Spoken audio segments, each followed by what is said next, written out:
You're listening to the Lanterns Radio Network. We are the network dedicated to empowering the individual, illuminating the truth, defending American exceptionalism, and inspiring future generations.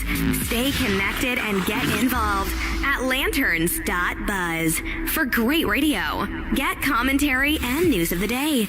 Lanterns.buzz.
You're listening to the Lanterns Radio Network. We are the network dedicated to empowering the individual, illuminating the truth, defending American exceptionalism, and inspiring future generations. Stay connected and get involved at lanterns.buzz for great radio. Get commentary and news of the day. Lanterns.buzz.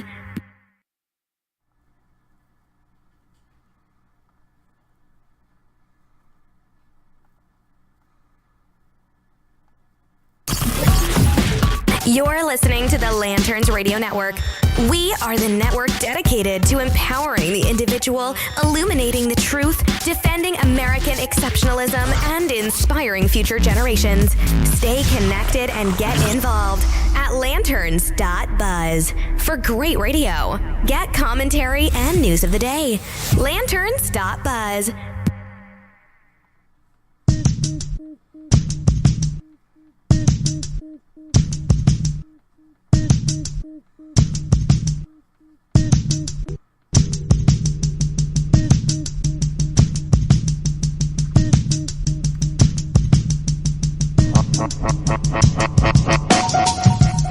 Good afternoon, everybody. You're listening to the HollowNet podcast here on the Lanterns Media Network from Phoenix, Arizona. I'm your host, Matt Holloway.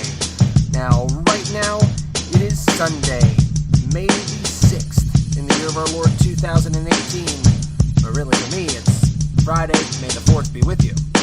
Reason is, I'm up in the mountain camping. But that doesn't mean we don't have a ton to get through this week. So we've got this special pre-recorded HollowNet podcast for you here. We're also going audio only for our friends on Facebook. Don't worry, we're going to have some fun things to show you online. Right now, we're about to dive into the Nobel Prize for President Trump. And we're also going to discuss the other 4 presidents who have won this honor in the past. In addition to that, we're going to look at Drudge Report now, taking us to PJ Media, where Antifa has hoisted the president up in effigy and are discussing a full-blown rebellion against the forces of capitalism. All that and more here on the HollowNet podcast on the Lanterns Media Network. Stick around.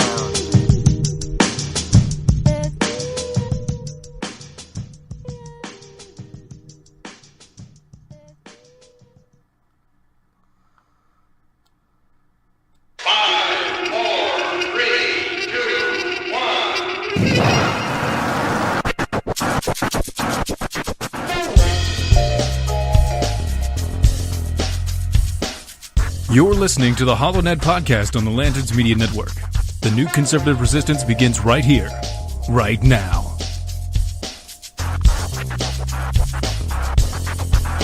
I will build a great wall on our southern border, and I will have Mexico pay for that wall. Mark my words.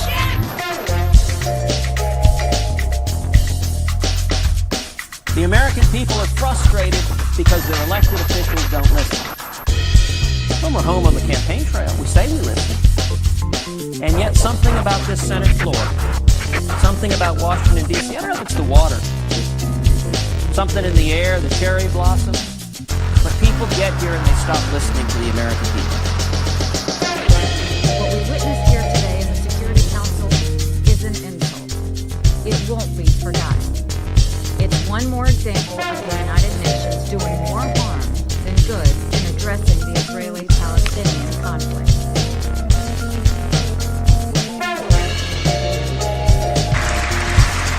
My duty, and the sacred duty of every elected official in this chamber, is to defend Americans, to protect their safety, their families, their communities, and their right to the American dream. Because Americans are dreamers too.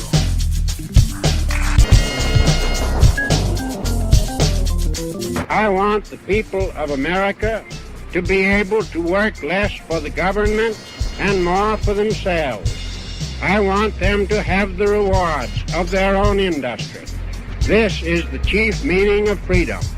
Until we can reestablish a condition under which the earnings of the people can be kept by the people, we are bound to suffer a very severe and distinct curtailment of our liberty.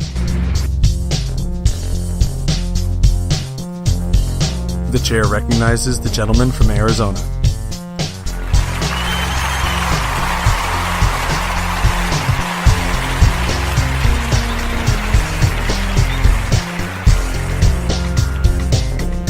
Thank you, everyone. Thank you. Senators, members of Congress, Mr. Speaker, and Mr. President. You had one damn job. Seriously. Incoming transmission. Allied reinforcements have arrived from the west.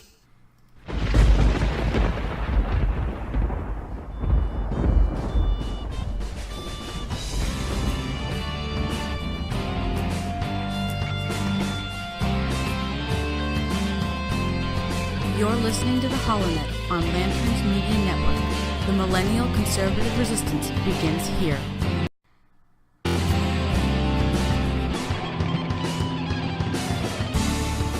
Yes, indeed, ladies and gentlemen, boys and girls, children of all ages, welcome to the HollowNet podcast on the Lanterns Media Network. The new Millennial Conservative Resistance does indeed begin right here, right now, with you. Let's dive straight into it. Now, if you're watching this on Facebook, YouTube, BitChute, anything else where you would ordinarily see my handsome, dashing, smiling face, today, unfortunately, that is not the case, because this is a pre-recorded session, recorded in the wee small hours, and I really don't think you need to see what I look like when I'm that dang tired. So, we've gone ahead and done the artsy image of me up on the screen there. I figure, shoot, if it works for Sargon of Akkad, why can't I pull that off? Even though Sargon Benjamin, he's not a bad-looking guy. I don't know why he does, his caricature sitting there in Babylon, or Akkad, wherever the hell that is.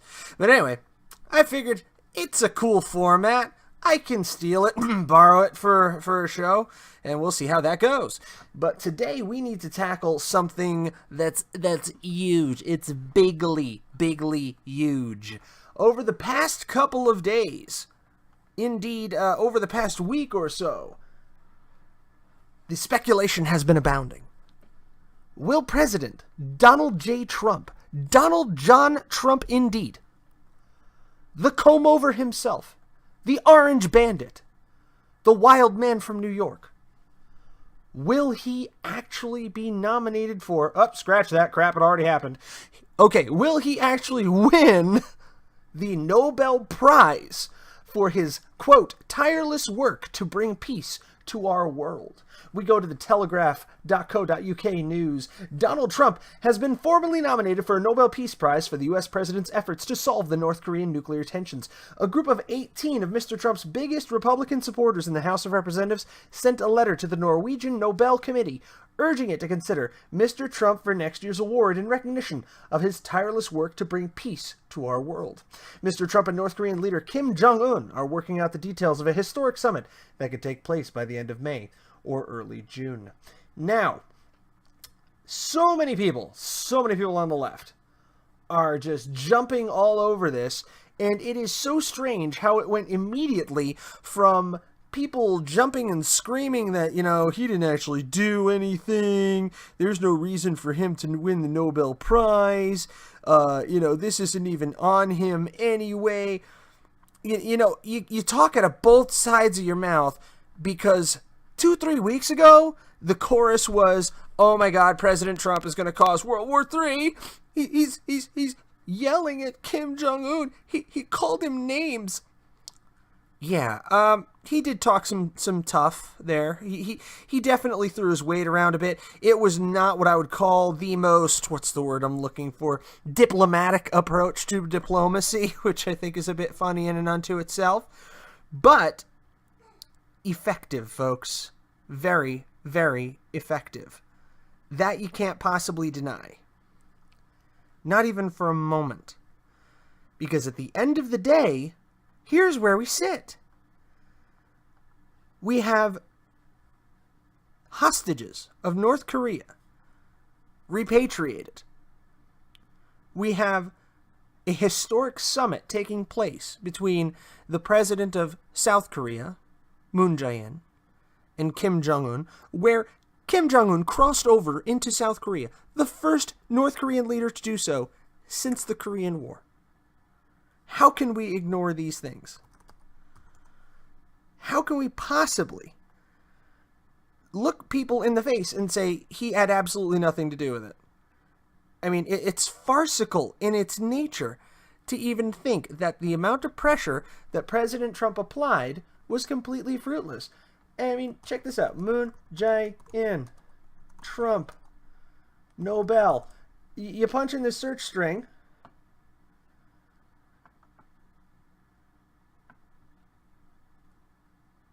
South Korean president says Trump deserves Nobel Peace Prize. Reuters. So Moon Jae-in himself, the actual man who, went and had the talks with Kim Jong-un. If you want to get on the side of the left on this one, the guy who should be saying at the top of his lungs, no, this was all me. No, he's sitting back and telling the world that President Trump absolutely deserves a Nobel Peace Prize for his work. I hate these auto-run commercials, don't you? But there's more than that. It hasn't just been President Moon Jae-in of South Korea. It's also been the foreign ministry of the Moon Jae-in administration in South Korea, jumping right out immediately and saying that President Trump's efforts were pivotal here. So I found this wonderful image on Facebook that I'm going to flash up for you on the screen here. There you go. This explains it perfectly. Trump's going to cause World War III. And then the reaction of the left. That's it in a nutshell, kids. So I want to take you for a quick walk through the 4 other presidents who have won this prestigious honor. They've brought home this prize to hearth and home to the United States and brought great glory to our nation. Notice the nice little Russian spin I put on that. Okay, Fun fact for everybody playing Jeopardy. What U.S. presidents have won the Nobel Peace Prize? Oh, it's an illustrious group, I tell you. Illustrious, I say. Of course, anyone living in our generation cannot help but recall 2009, when the Norwegian Nobel Committee decided the Nobel Peace Prize would be awarded to President Barack Obama for, quote, his extraordinary efforts to strengthen international diplomacy and cooperation between peoples. They've attached special importance to Obama's vision of and work for a world without nuclear weapons. Notice when this was done, October of 2009. October 9, 2009. So that's about how long President Trump's been in office. Isn't that something? Now, when President Obama was awarded the Nobel Peace Prize, in the eyes of many, the only reason that he was awarded such was simply by virtue of being the first African-American elected president. Because for all other point and purpose, he accomplished all during the first 9 months of his presidency. During the first 9 months of his presidency, he was working hard to get Obamacare rammed down our throats. Because it was that short while where he had dominance in both houses and had the full Democratic sweep going. That didn't last very dang long. And he had embarked on his quote-unquote apology tour. The Iran deal wasn't quite inked yet at this point. But still, the Nobel Prize Committee, that auspicious board, the prestigious group of people, saw fit to endorse his appeal that now is the time for all of us to take our share of responsibility for a global response to global challenges. Yeah, how'd that work out? Not very bloody well. So let's go along the list now. Who else? What American presidents, what great and grandiose leaders joined this prestigious group of presidential winners? We also have, what's this? Theodore Roosevelt. Teddy Roosevelt.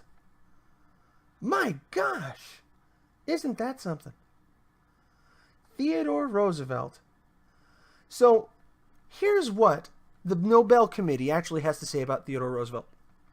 Imperialist and peace arbitrator. Theodore Roosevelt, President of the USA, received the Peace Prize for having negotiated peace in the Russo-Japanese War in 1904 and 1905. He also resolved the dispute with Mexico by resorting to arbitration as recommended by the peace movement. So they could have stopped there. I mean, I'm not a huge Roosevelt fan. I have a buddy of mine, Will. He is a self-proclaimed bull moose progressive, big fan of Roosevelt, and he was probably pretty happy about this. And I agree. President Roosevelt, for his efforts in bringing the Russo-Japanese War to a close and resolving the dispute with Mexico, that's actually statesmanship. That is peacemaking. That is what the Nobel Peace Prize is for. But no, they go on. Roosevelt was the first statesman to be awarded the Peace Prize, and for the first time, the award was controversial. The Norwegian left argued that Roosevelt was a military mad imperialist who completed the American conquest of the Philippines.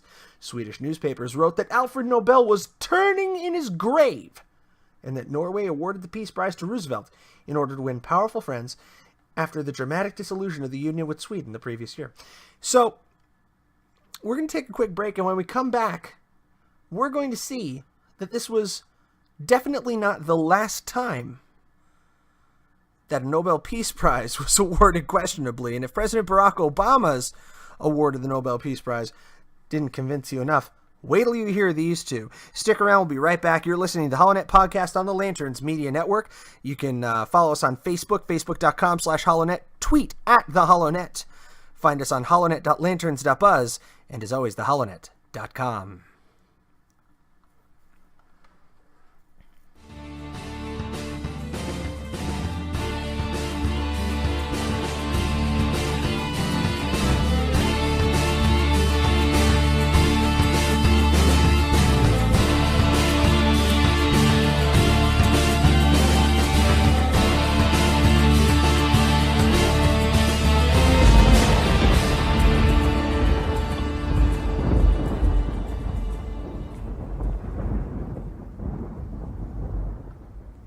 playing outlawed tunes on outlawed pipes. Playing outlawed tunes on outlawed pipes.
Listening to the HollowNet podcast on the Lanterns Media Network.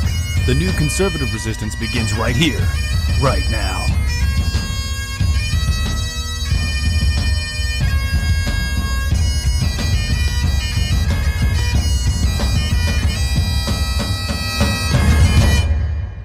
Allied reinforcements have arrived from the west.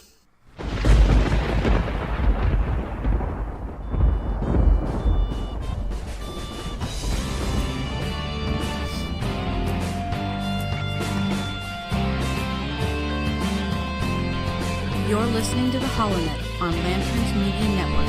The Millennial Conservative Resistance begins here. That's right. The new Millennial Conservative Resistance does indeed begin right here, right now with you. You're listening to the HollowNet podcast on the Lanterns Media Network. Want to give a great big shout out to the band you just heard, Tartanic. That's right, Tartanic. Pipes and drums, pipes and drums, playing some medieval rock and roll for you there. Big shout out to Adrian, frontman of Tartanic there, gave me explicit permission to use that audio before YouTube stomps my freaking brains out. They asked us to pirate that crap, alright? So, fulfilling my absolute contractual verbal obligation to a band I really enjoy. Make sure to check them out. That's Tartanic, TARTANIC.com, Tartanic.com. Find them on Facebook, Twitter, iTunes, SoundCloud, everywhere that great music is had, and there is nothing better to red light blast somebody with than the sound of bagpipes. All right, now we're coming back. We just talked about Theodore Roosevelt winning the Nobel Prize, and we have two more presidents who really set the precedent. Sorry, I don't have a rim shot, but that was pretty close. Who really set the precedent for how low we can go when it comes to the bar of the Nobel Society. Next up, who do we got? The Nobel Peace Prize for 1919, Thomas Woodrow Wilson. That's right. President Woodrow Wilson, who reigned during the American involvement in World War I, gave us the Internal Revenue Service, the Federal Income Tax, the Alien and Sedition Acts, and also the first movie ever played in the White House, which was a very racist piece called The Birth of a Nation, which extolled the virtues of the KKK. Oh man, this guy has to be the most peaceful person in recorded history. Nobody could possibly deserve the Nobel Peace Prize more than... No, couldn't keep a straight face. Couldn't do it. That hurt. Ugh. Now, you want to talk about some of the worst progressives of all time, we have to talk about Woodrow Wilson. Woodrow Wilson was arguably the father of the League of Nations, and that is the main reason that he won the Nobel Peace Prize. There was a disagreement about Wilson in the Nobel Committee. A majority decided to give him the prize. The main reason is because the U.S. Senate refused to ratify the League of Nations. Man, I wish they would have stuck to their guns on that crap. We wouldn't be stuck with the United Nations and all that associated BS. President Woodrow Wilson was an abject and complete failure as a president and as a world leader and as a statesman. He has almost single-handedly been responsible for the vast majority of ills the American people have suffered over the last century. As I said, the income tax, the Federal Reserve banking system, all thanks to President Woodrow Wilson. Never mind how badly Armenia got the shaft after World War I, when they were promised a full country under the 14 points initially going into the agreement for peace at Versailles, and were promptly forgotten. Whew. It just takes your breath away how the most undeserving sorts can win the Nobel Peace Prize. So do I think that President Trump could actually get the Nobel Peace Prize? You know, damn it, I think he might. The question is, God, does he really want it? Do you really want to be counted among people like Woodrow freaking Wilson? And wait, it gets better. 2002 Nobel Peace Prize winner, former President Jimmy Carter. Awarded for his decades of untiring effort to find peaceful solutions to international conflicts, to advance democracy and human rights, and to promote economic and social development. President Jimmy Carter. Because God, that 1979, what was it a small hostage situation in some backward country? No, it was the 1979 hostage situation in Iran.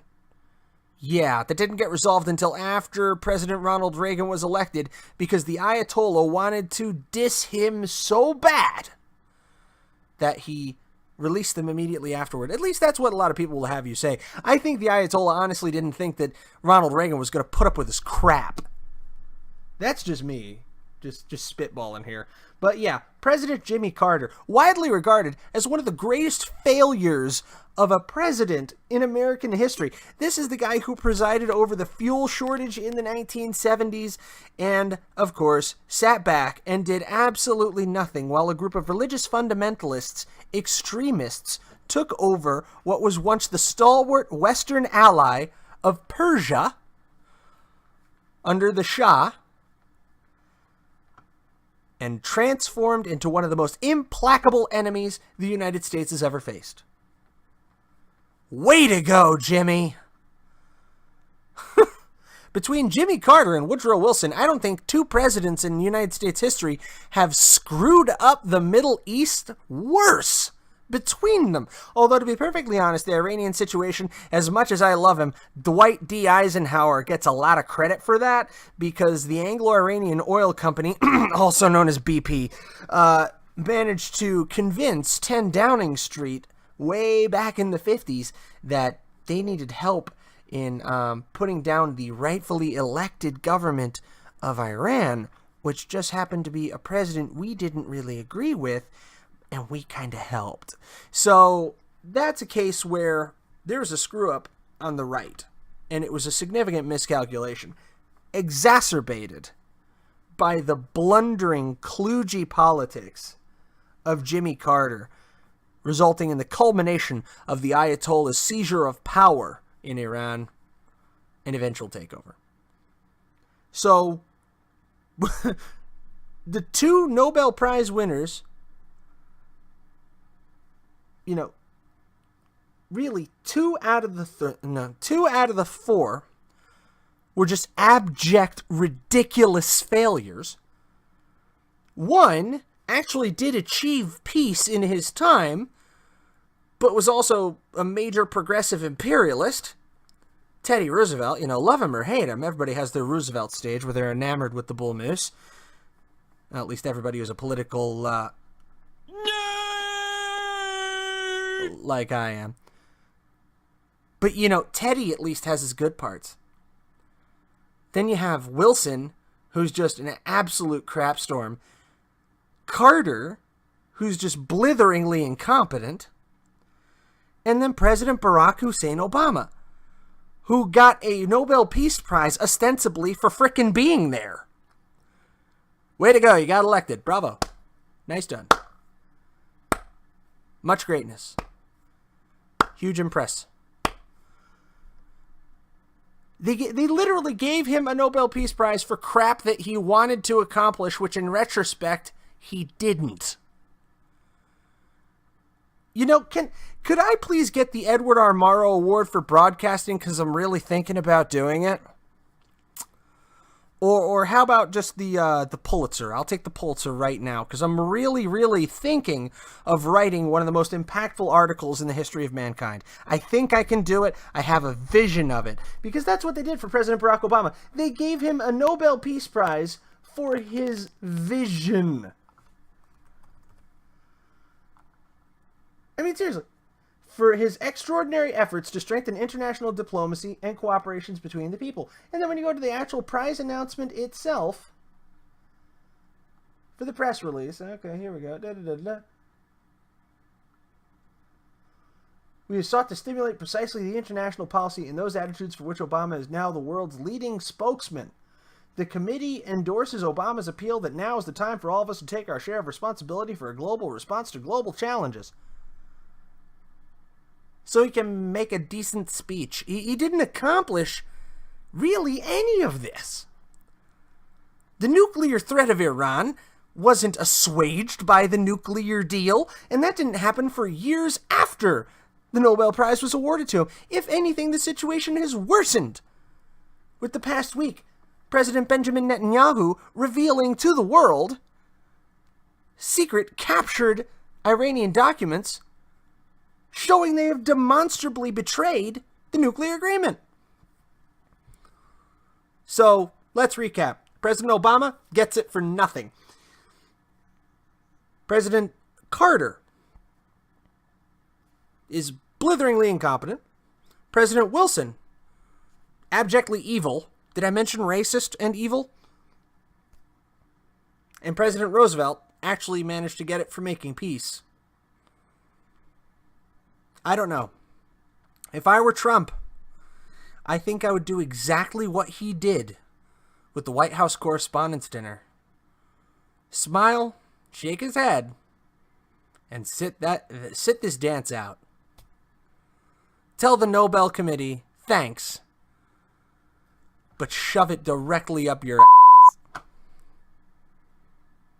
That's just me. Take a quick break. You're listening to the HollowNet podcast here on the Lanterns Media Network. Stick around. Still got a couple of things we want to go through here. Going to the Drudge Report and Antifa in LA declaring open war on the capitalist world. That next.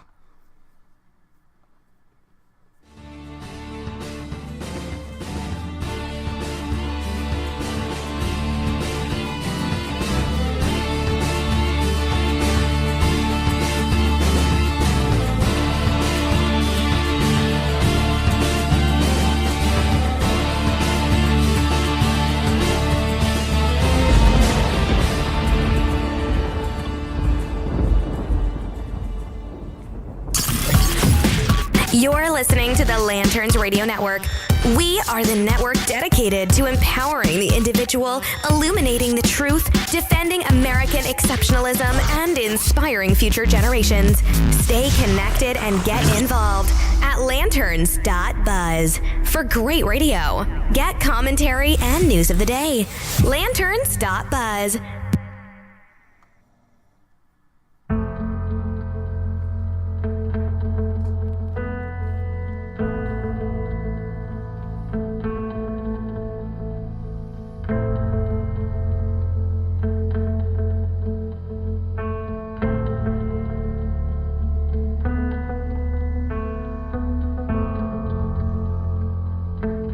I see people coming together not for divisiveness of party or for dichotomy of thought, but for unity in principle. And the principles that founded our nation, that all men are created equal and are endowed by their Creator with certain inalienable rights, life, liberty, and the pursuit of happiness.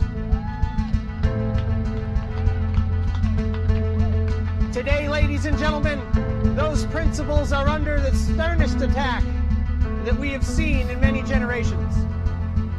It has become a crime in this nation nearly to express a difference in opinion from what is held by your party to be doctrine, from what is purported by the media to be truth.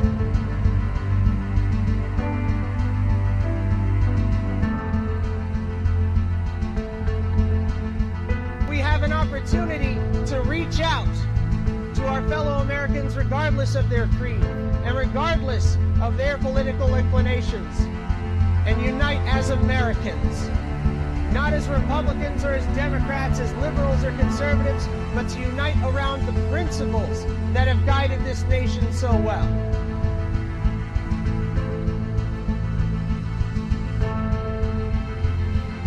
I've covered a lot of stories,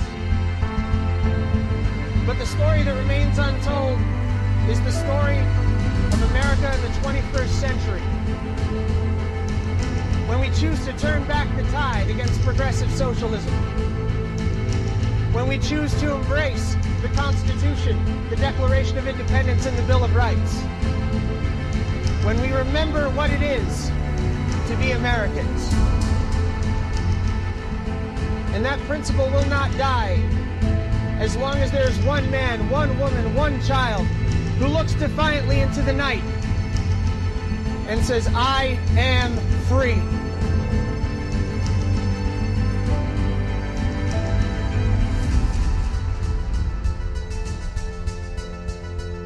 You're listening to the HollowNet podcast on the Lanterns Media Network.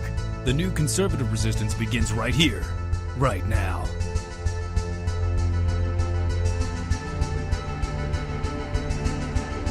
Allied reinforcements have arrived from the west.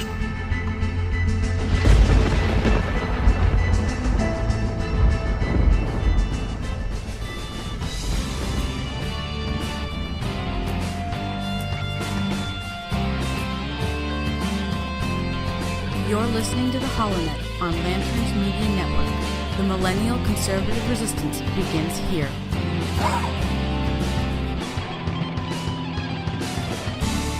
Yes, indeed, my friends. The new Millennial Conservative Resistance does indeed begin right here, right now with you. You're listening to the HollowNet podcast on the Lanterns Media Network. Anywhere you can find us, we're on iTunes, TuneIn, iHeartRadio app, Podcast Addict, TheHollowNet.com, of course, HollowNet.lanterns.buzz, YouTube, BitChute. Yeah, don't forget about the BitChute. Anywhere, including Spreaker, the program I'm recording this on. Don't know why I don't mention that first. Anyway, so we're back here from break. We got a little bit left to get through here, so stick around. We're taking it to the LA Antifa. According to PJmedia.com, LA Antifa group hangs Trump in effigy, calls for revolutionary violence against the capitalist state.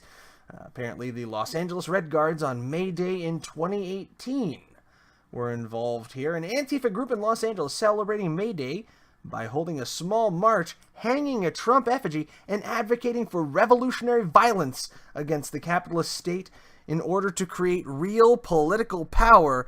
Oh, well, not only do I expect those guys to try something like this, I'm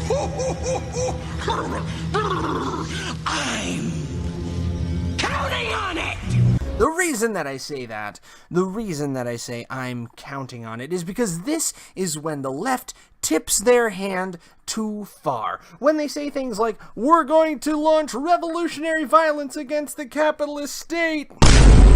That's when most Americans wake the heck up and realize these guys are not just sitting on the street corner holding up a sign for Bernie Sanders and hoping that we're going to get some socialized medicine. No, folks, we are looking at violent revolutionaries in some cases. I'm not telling you that every single Bernie bro out there is going to turn into a straight hot-blooded Bolshevik who wants to turn America into the next Pravda state. No, I'm not going to tell you that, even though it's probably true with a good percentage of them. What I am going to tell you is that there are groups that are out there, such as these LA Red Guards, say we must carry out military actions against the enemies of the people. And you know who the enemies of the people are to these guys? You. If you're listening to this program, if you have a free thought in your head, if you have any inclinations toward classical liberalism, the Constitution of the United States, the Republican form of government, freedoms and protections for the individual against the will of the collective, then these guys want you either dead or submitted. They want you to submit to their power. Now, it goes on to say the Red Guards is a Maoist group that hopes to duplicate in the United States the anarchy and terror of Chairman Mao's Red Guards inflicted on China during the Cultural Revolution of the 1960s and 70s. This group also identifies as anti-fascist and has cells throughout the United States. The United States today is starting to look like Europe in the early 1930s, the very early 1930s. We had two camps. One of the first things that the Nazis did in Germany was take out the communists, was take out the socialists, because they didn't want people competing and dividing out the left. Now, these guys are quote-unquote anti-fascist. God, they sure act fascist, don't they? But they're instead going for the opposite effect. The reason why this Red Guard group is anti-fascist is because they are the group that got taken out in Germany prior to the Third Reich's rise. The first thing the Nazis did was strike down the communists and the socialists. Why? Because they would divide the people's loyalties. There can only be one nanny state. There can only be one group that swoops you in, takes you comfortably into their arms, and says, I will protect you from the bad people. I will give you the food you need and a roof over your head. You can't have two groups doing that. No. So these groups are looking to push the opposite way and take everyone who doesn't agree with them with them. Hundreds of thousands of leftists throughout the world mobilized for the annual International Workers' Day on May 1st to advocate for various social justice causes and celebrate communism. Yep, that's a thing that happened right here in the United States, folks. Complete with the perfunctory hanging of President Trump in effigy. Yep, that's here in the U.S. Open your eyes. And here's one of the things that makes that more important. We go to Bloomberg Quint. High Court balance is at stake as Kennedy retirement talk heats up. After 30 years of pivotal decisions on the U.S. court, Justice Anthony Kennedy is about to make his biggest one yet. For the second straight year, Kennedy, who is now 81 years old. Holy shit, dude. Holy crap indeed, Kyle. 81? Whew.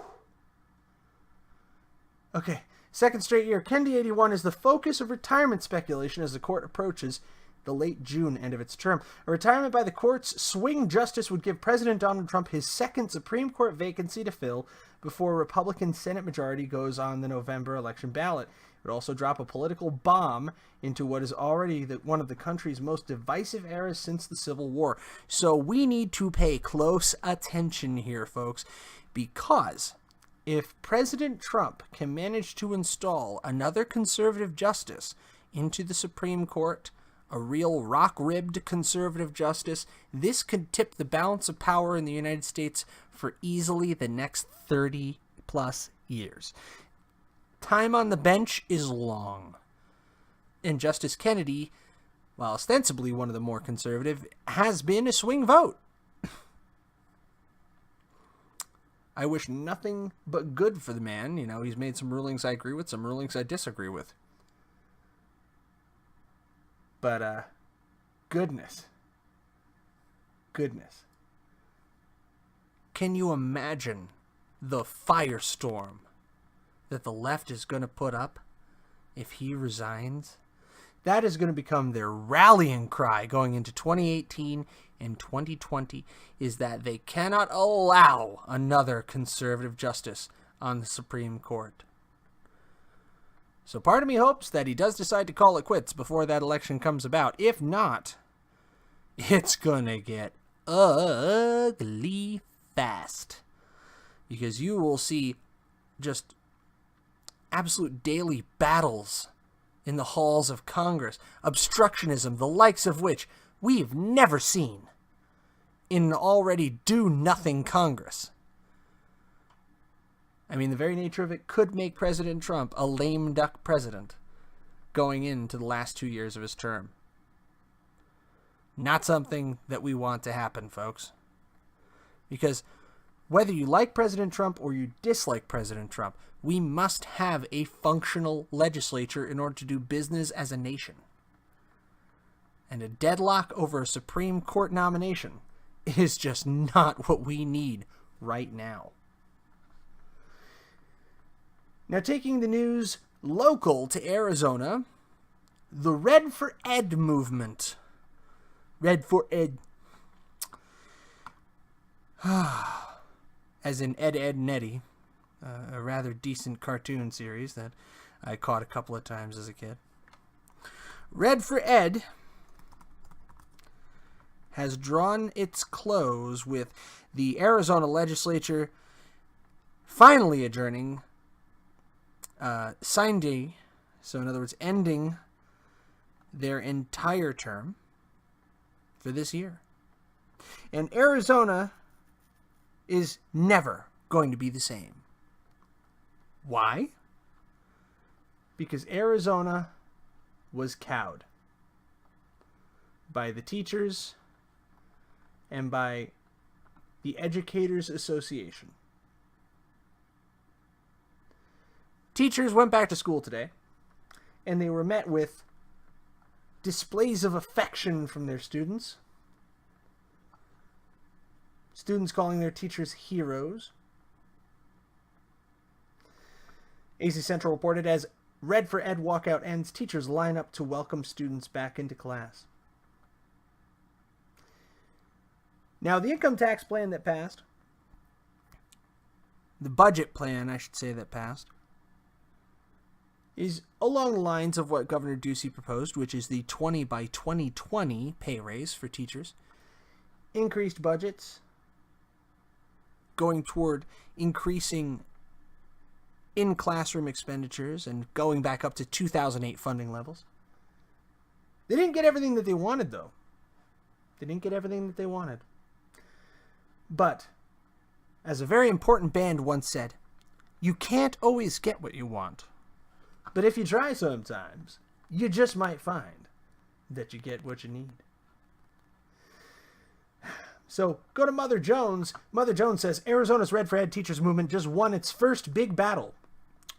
And they say, but now we must win the war. Arizona teachers called off their week-long Red for Ed walkout, the largest in a recent wave of teacher strikes across the country, after Governor Doug Ducey signed a budget bill Thursday that gives educators a 20% pay raise over 3 years. More than 50,000 teachers and supporters marched on the state capitol to protest low pay and subpar funding for classrooms. While the outcome fell short of the original demands, which included salary structures and halting tax cuts until lawmakers raised per pupil school funding to the student national average, Arizona Education Association President Joe Thomas and National Education Association President Lily Eskelsen Garcia said in a joint statement that educators would return to school knowing they had achieved something truly historic. When we started this movement, Arizona educators pledged to keep fighting for the schools their students deserve until the end, and we were true to our word, they said. We should take pride in what we've accomplished and in the movement that we have created together. The political movement that they created together, as typified by a political school bus picking up and dropping off Red for Ed teachers.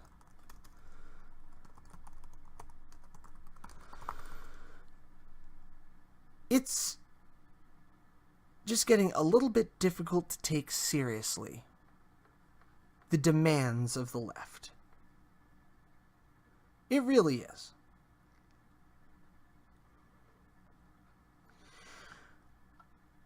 When the Democrats are getting ready for a coordinated takedown of Governor Ducey,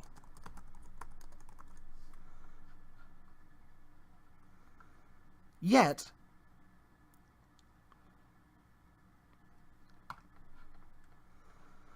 we're faced with this image, which I'll pull up for you right here.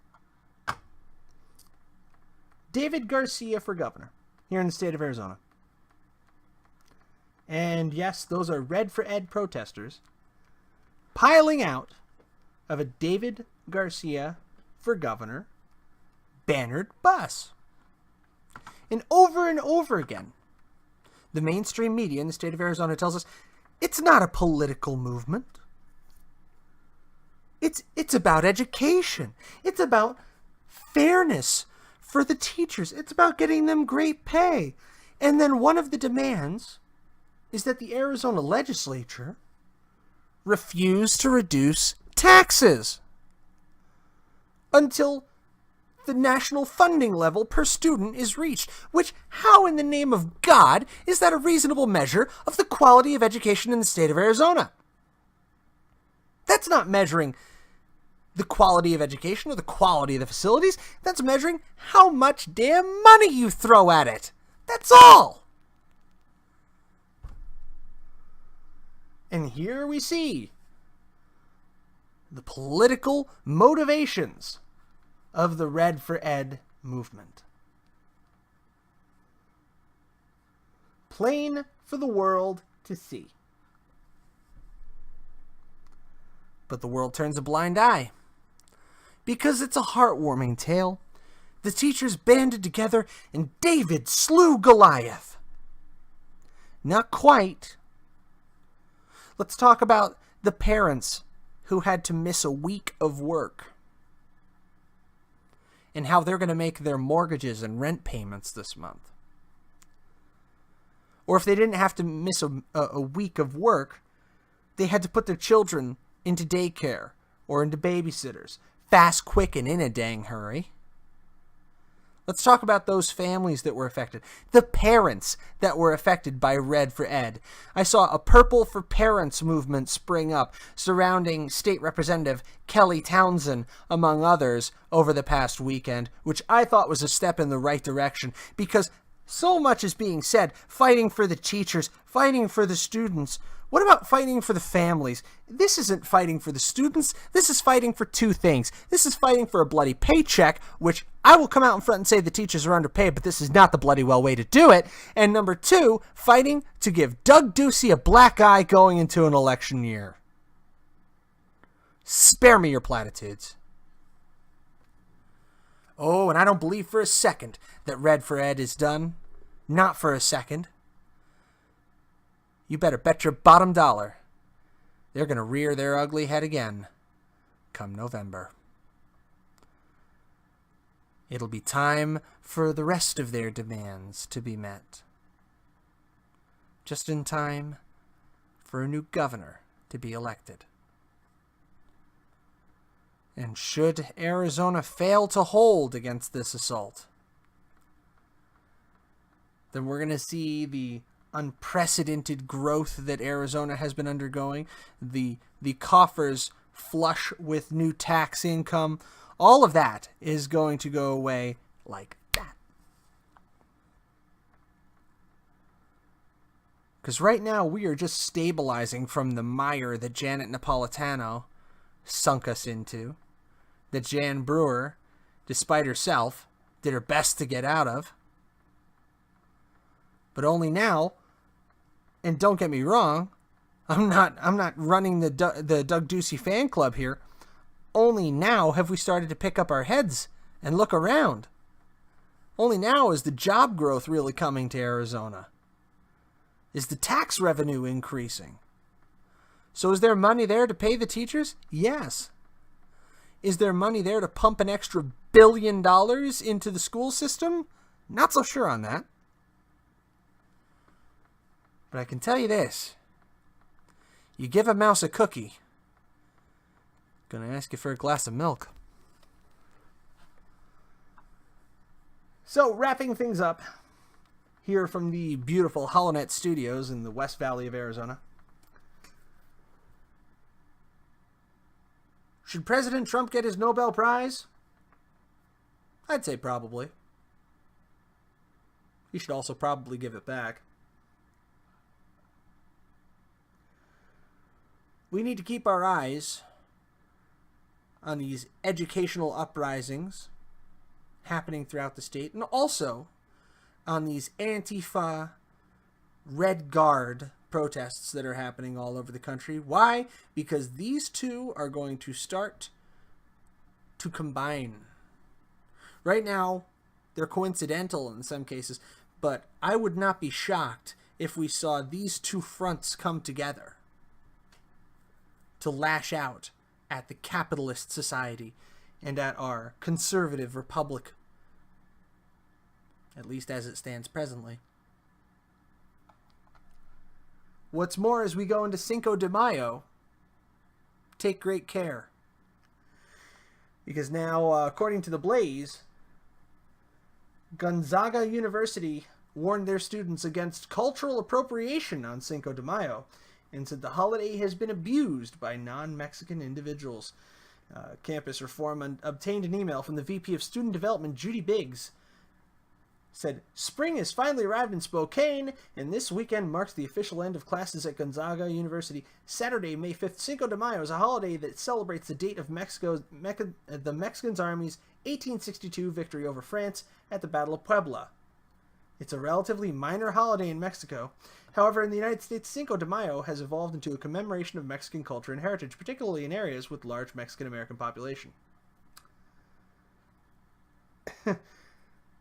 It continued, "At some college campuses, including our own, students create theme parties and dress in costumes that are insensitive and offensive to Mexican-American and, more broadly, Latinx culture."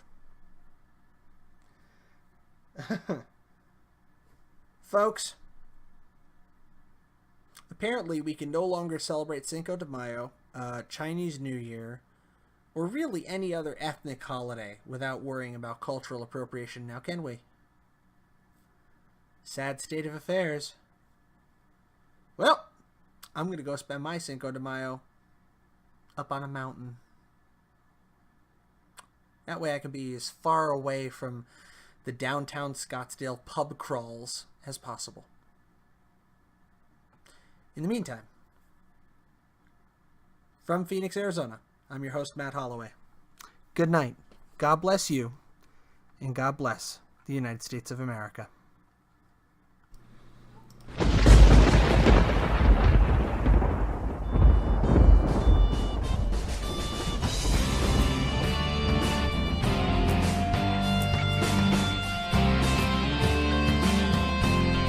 You're listening to TheHollowNet on Lanterns Media Network. The Millennial Conservative Resistance begins here.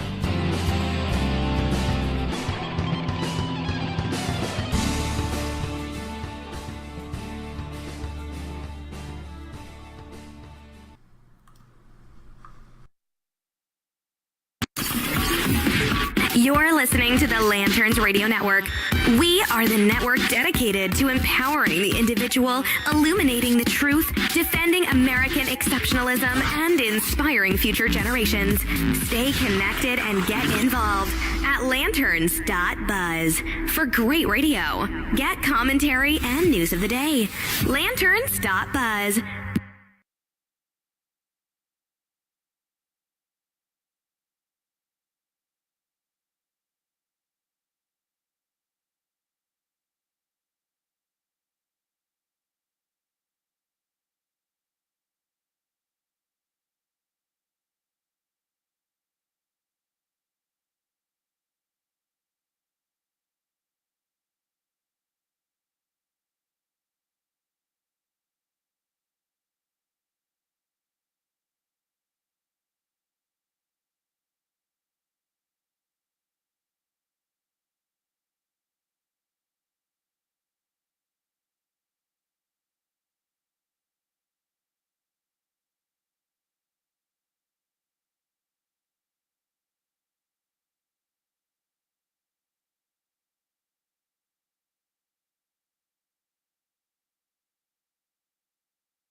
Hey everyone, this is Matt Holloway, and I hope you're enjoying our podcast so far. It's been exciting putting this together for you, and I'm looking forward to many more to come.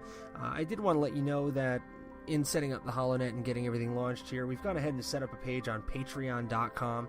Now, if you haven't heard of Patreon, Patreon is a website that's similar to other crowdfunding sources that allows you to support on a month-to-month basis those sources, those artists, and those groups that you really care about and that you're passionate about. And I hope that we can ignite passion in a lot of people to become more involved in the political process, and also to become involved in the conversation and to keep that political dialogue alive. So I'd like to humbly ask you today to consider becoming a patron of the HollowNet on Patreon.com, and you can access that at Patreon.com/TheHollowNet. We have various levels of patronage. You can become a patron for as little as $1 a month, which unlocks exclusive content for the Patreon community, such as a feed of patron-only content. Then you have a $5 option, which gives you behind-the-scenes access to blog about the different inspirations that we have. It'll give you access to patrons-only polling. And then we have a $10 option, which gives you a signed digital poster plus everything else. $20 option, which gives you name in the credits on the site, and all other rewards. And we even have a segment sponsor package available on Patreon, which is $125 a month, which entitles you and your business to a 60-second ad as a segment sponsor during the podcast, of course, subject to content approval. So if you would like to become a patron of the HollowNet, we would be greatly thankful to you, and it's going to go toward a solid cause of generating this sort of millennial constitutional conservative content that is so lacking in our media today. So thank you for your time, for your consideration, and for being a part of the HollowNet. Here we hold the line against the night, and the millennial conservative resistance begins here.